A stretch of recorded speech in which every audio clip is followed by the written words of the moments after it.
Coming across from my coffee shop this morning, I thought, what am I going to talk about? What video am I going to make this morning?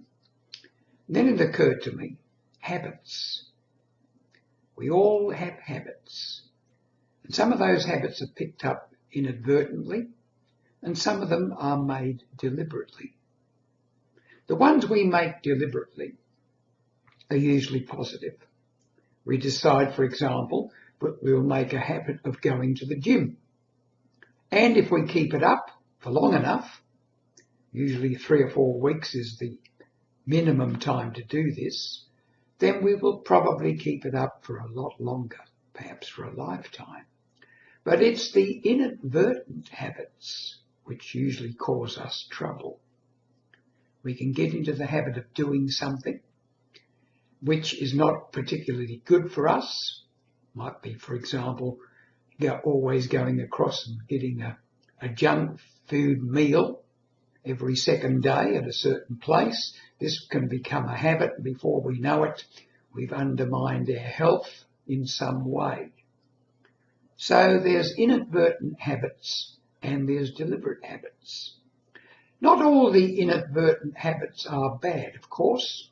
We might have got into the habit as a child of reading comic books, and this has led to further reading, and reading has become a habit, and the habit of reading has made us what we are today, educational wise.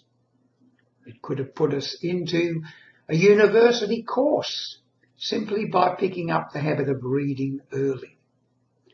So there are inadvertent habits which are good and bad, and the deliberately made habits, unless we're absolute fools, are always good.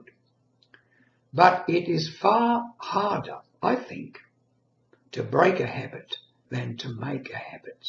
Because, as I said, some of the habits are picked up inadvertently, gently, come across us, and before we know it, they're part of our lives. Bad habits ruining us, good habits developing in us and making us better. But to remove a habit takes tremendous awareness, deliberate intent, sustained over quite a long period of time before the new habit, which superseded the old bad habit, is established.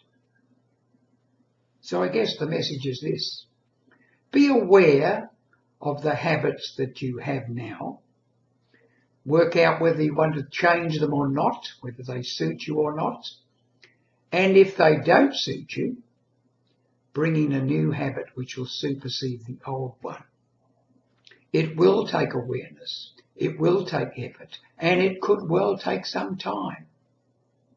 It's up to you to decide whether it's worth it or not to make the effort. But after all, it's your life. That habit, good or bad, is liable to remain with you for life. It's up to you to determine which ones you want to get rid of, if any, and which ones you want to keep, and which new ones you wish to establish. Good luck.